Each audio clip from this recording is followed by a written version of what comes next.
नमस्ते। पिछले कई दिनों से कुछ सवाल थे, कुछ चिंतन चल रहा था। कल ही देखा बहुत लोग प्रश्न बार बार करते थे, कोरोना या उसके बाद वैक्सीन आई, उसके बाद कुछ ना कुछ चलता रहा। बहुत जगह पर युद्ध हुए, भूकंप हुआ, अभी भी वो चल रहा है। दुख का कारण क्या है? गहराई में यदि हम देखें तो दुख का कारण व्यक्ति जो त्रस्त है, ग्रस्त है, व्यस्त है, अवसादग्रस्त है, उसका क्या कारण है? दुख होता था ये सब देखते हुए।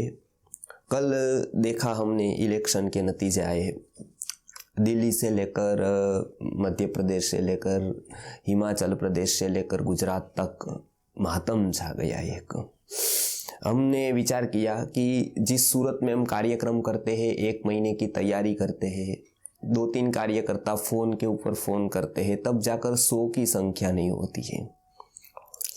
बात राजकोट की करें, 4 साल से सत्संग चल रहा है, 100 पर संख्या नहीं पहुंची अब तक का रिकॉर्ड 4 साल से।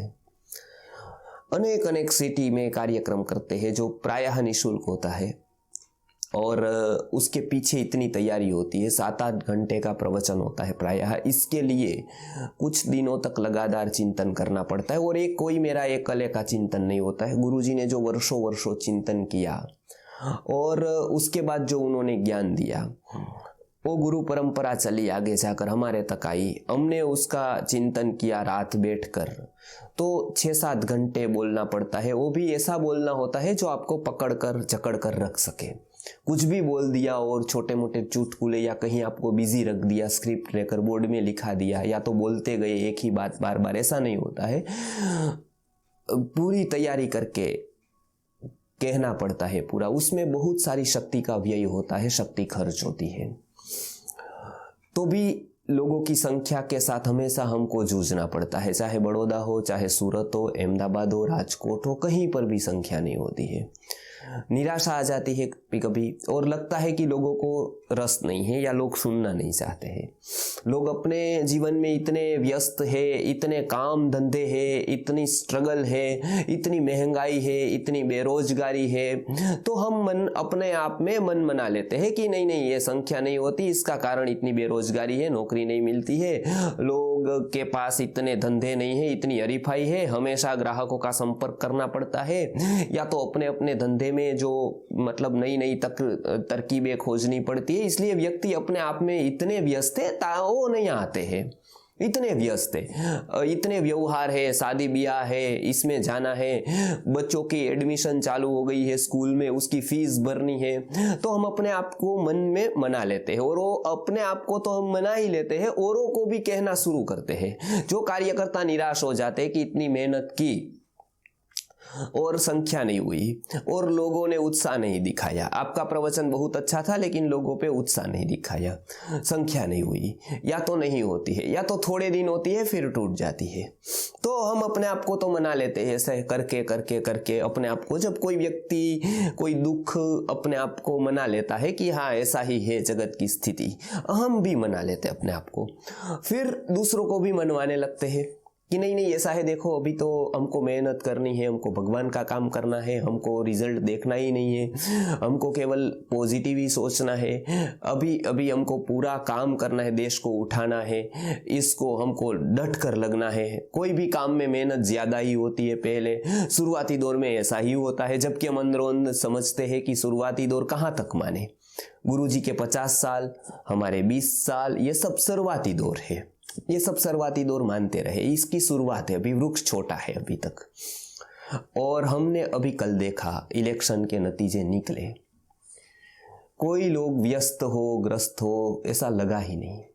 मातम छा गया, फटाके फूटने लगे, आगे जाकर बैंड बाजा बजने लगे और गाड़ियां के ऊपर गाड़ियां, कोई भी पार्टी हो, चाहे कोई भी प्रदेश हो, कोई भी जीता हो, एक ही तरह का सब जगह जुलूस देखने को मिला हमको। फटाके, नाच गान, उसका अबील गुलाल, वहां से लेकर जो अहंकार मदपूर्ण जो एक दृश्य था, 10-15 लोग, 50 लोग आसपास। अब हमने अपने आप के मन को पूछा बीच में वीडियो बंद कर दिया, उसका कारण भी यही था। जल्दी अब यही करेंगे हम कि जो YouTube पर है वही जाने देते हैं। अब बोलने का कोई अर्थ ऐसे भी नहीं रह पाता है, क्योंकि लोगों को यदि सत्य नहीं चाहिए तो देना ही बेकार है। कुदरत भी ऐसा ही करती है, जो लोगों को सत्य नहीं चाहिए तो ऐसे सत्यनिष्ठ पुरुषों को इस धरती पर भेजना ही बंद कर देती है वो। और वो हमने गहराई से देखा है पिछले 100 सालों में, क्योंकि जो व्यक्ति को चाहिए वही कुदरत सप्लाई करती है। आपको जो चाहिए वो करती है, और आप जो नहीं चाहते हैं वो कुदरत जोर जबरदस्ती आपके ऊपर थोपती नहीं है। कुदरत का वही क्रम जब हम तोड़ते हैं, कहीं ब्रेक करते हैं तो दुख होता है। वही कुदरत का क्रम हम स्वीकार कर लेते हैं तो वही क्रम में अपने आप को तो ढाल पाते हैं, साथ साथ में हम एक संतोषपूर्ण और आंतरिक समाधान वृत्ति पूर्वक हमारी अध्यात्म यात्रा में हम विकसित हो जाते हैं। अध्यात्म की यात्रा में हम आगे बढ़ते जाते हैं। कल हमने वही देखा, आज तक जो लोग नहीं आए वो केवल बहाने थे। लोग सत्य को चाहते ही नहीं थे। क्या वैदिक पेरेंटिंग हो, क्या गर्भ संस्कार हो, क्या लोगों के करोड़ों करोड़ों रुपए डायबिटीज, ब्लड प्रेशर, अटैक वगैरह में जा रहे हो, उसको कोई फिक्र नहीं है। हमको लगा पहले कि हम आधे घंटे के वीडियो बना रहे हैं, लोग नहीं देखते हैं। 15 मिनट के बनाकर देखा, नहीं देखा। 10 मिनट के बनाकर देखा, नहीं देखा। 1 मिनट का शॉर्ट्स बनाकर देखा, उसमें बहुत ज्यादा तैयारी लगी 1 महीने तक की, वो भी लोगों ने नहीं देखा। कल हमने देखा कि लोग ये सब भूल गए हैं। लोगों के पास समय ही समय है। इतने फटाके, इंटरव्यू, टीवी की में सबसे ज्यादा टीआरपी न्यूज की, और वो कौन से नेता जो दारू, जुआरी, कोई अच्छे नेता हो तो हमको ऐसा भी लगे कि नहीं इसका रोड शो है तो बहुत अच्छा है, वो लोग प्रामाणिकता से जीवन जिए हैं। लेकिन कैसे कैसे लोग जो दारू पीते हैं, उसके अड्डे चलाते हैं, क्लबे करते हैं, लोगों को लूटते हैं, ऊपर के पैसे खाते हैं। जमीन का एमए करना हो, यूनिवर्सिटी का एमए करना हो, सब जगह आपको पैसा देना पड़ता है। आप ही चिल्लाते हैं गैस का भाव बढ़ता है तो महंगाई का भाव, वही आप है, फिर वही खेल है। फिर आप ही उस नाचते हैं, फटाके फोड़ते हैं, आप ही जुलूस निकालते हैं, आपको लगता है राम राज्य आ गया।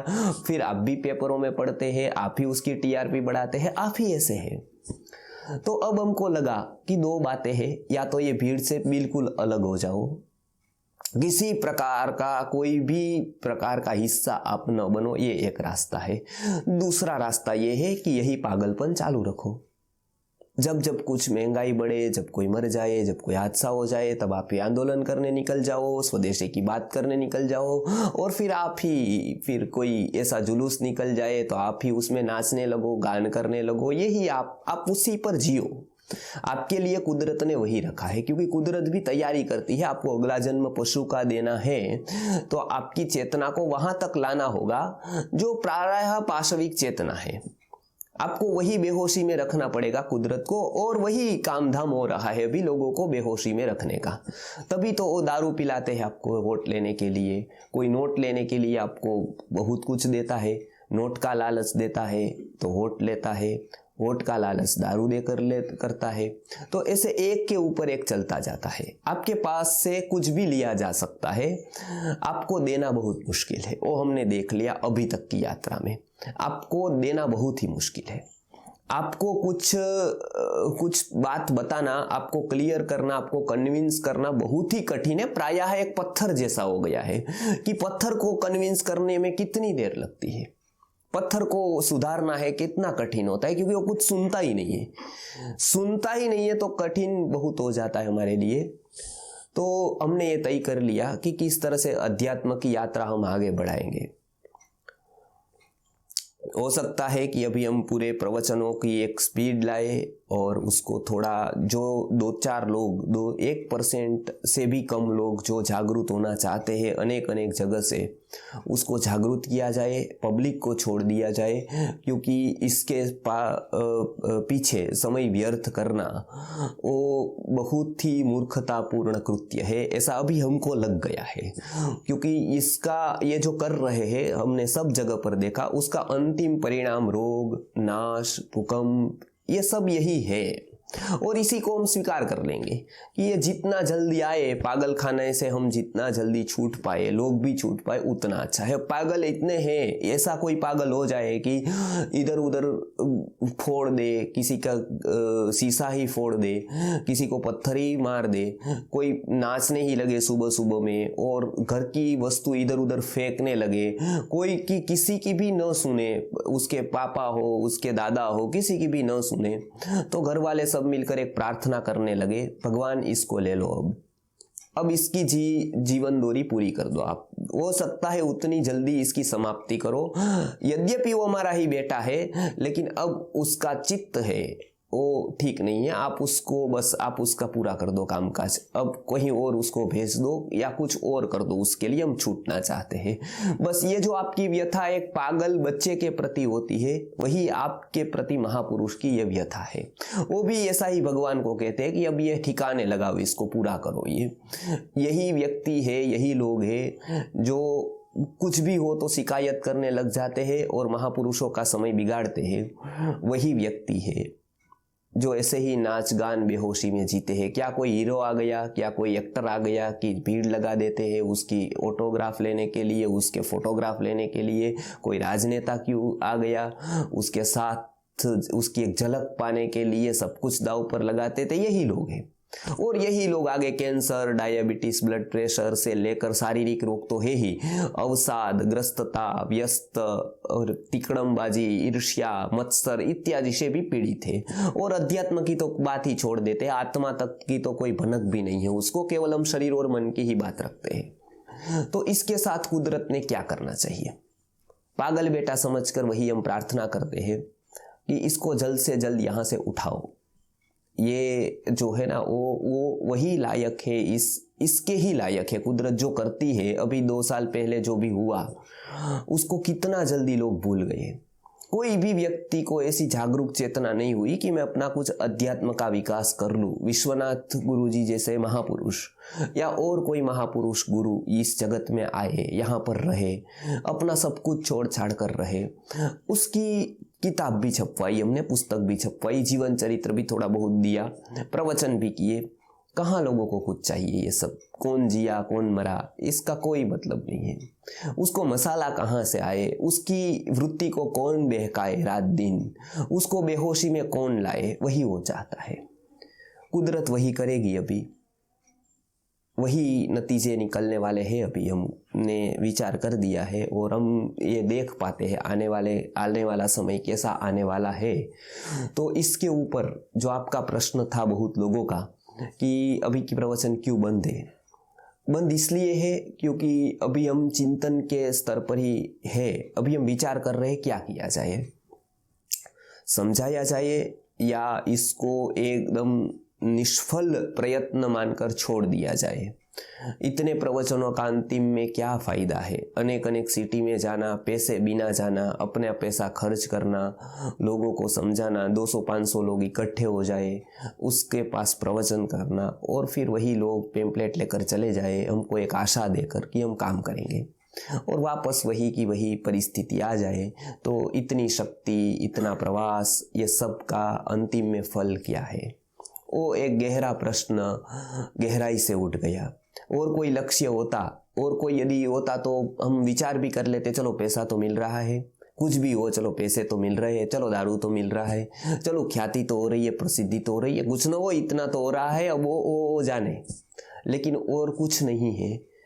और जिसके पास है उसको ये प्रश्न जीवन में नहीं उठेगा, इसकी गारंटी है। आप में से भी इसका प्रश्न आप काम करके देखिए, यदि और कोई लक्ष्य है तो आपको ये प्रश्न नहीं उठेगा। यदि लक्ष्य और है, ऊपर का है, तो ये प्रश्न उठे बिना नहीं रहेगा।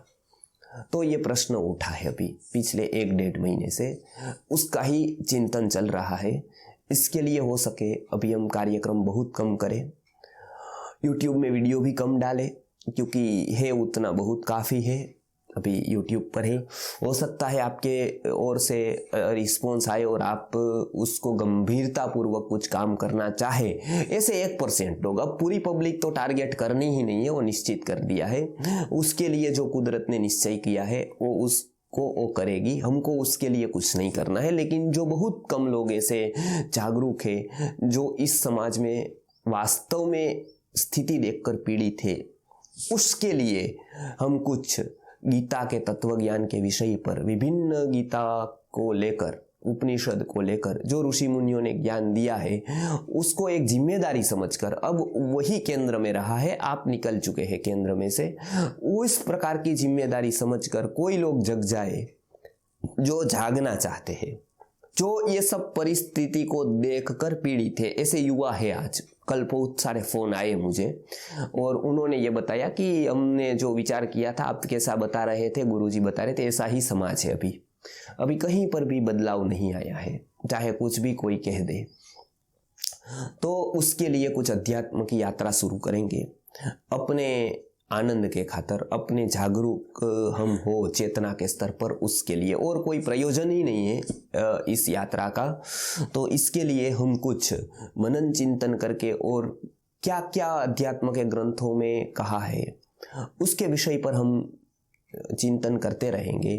जो 1% लोग हैं, वो भी बहुत मैं ज़्यादा संख्या बता रहा हूँ, जो थोड़े गिने चुने हैं, ऐसा ही मैं बताऊँगा, जो केवल उंगली से गिन सके इतने होंगे, वो लोग इसी जन्म में ये तत्व ज्ञान से वंचित न रहे। उनके बेटे बेटियाँ जो भी जहाँ पर भी है, वो इस तत्व ज्ञान को पा सके और ये ऋषि परंपरा को आगे बढ़ा सके। इस हेतु केवल जो मिला है उसको केवल न केवल साक्षी होकर, निमित्त होकर बांटने के भाव से ही, देने के भाव से ही हम कुछ चिंतन यात्रा शुरू करेंगे, ताकि आपको जीवन की एक नई दिशा मिले। आप उस भीड़ का हिस्सा न बने भूलकर भी। जो अभी की भीड़ है वो पागल है, और इसका पागलपन दूसरे जैसा नहीं है, वो पागलपन संक्रामक है। ऐसे पागलपन को संक्रामक रोग नहीं माना गया है, लेकिन इस प्रकार का जो पागलपन है वो संक्रामक है। आयुर्वेद की दृष्टि से तो पागलपन संक्रामक रोगों में नहीं आता है। माने एक पागल के साथ पूरा घर रहे तो पूरा घर पागल नहीं होता है, लेकिन इस प्रकार की जो बेहोशी जन्य पागलपन है, वो पागलपन निश्चित संक्रामक है और बहुत संक्रामक है। तो वो कहीं ये लोगों को पागल न बना दे, नशा में न उतार दे इन लोगों को। वो चिंता महापुरुषों को रही है, और वही चिंता विश्वनाथ गुरुजी ने हमको वारसा में दी है। वही उन्होंने जो थोड़ी बहुत चीज़ें हमको दी, भौतिक से बहुत ऊपर और कहीं अलग, वो ये अवश्य दी है ये चिंता जो उन्होंने जीवन भर की थी, आपकी, आपके बच्चों की, आपकी पीढ़ी की, जो आपको नहीं है। जो आप अभी बेहोशी में हैं, तो आप अपने बच्चों की फिक्र नहीं कर सकते हैं। उन्होंने वहाँ बैठकर आपके बच्चों की फिक्र, वो भी सालों पहले की, आप अभी नहीं कर सकते, आपके सामने है। उन्होंने सालों पहले जो देखा भी नहीं है भौतिक रूप से, आत्मिक रूप से उन्होंने सब कुछ देख लिया था। तो वो उन्होंने फिक्र की, और वो फिक्र हमको वारसा में दी, और वो फिक्र आप तक पहुँचे,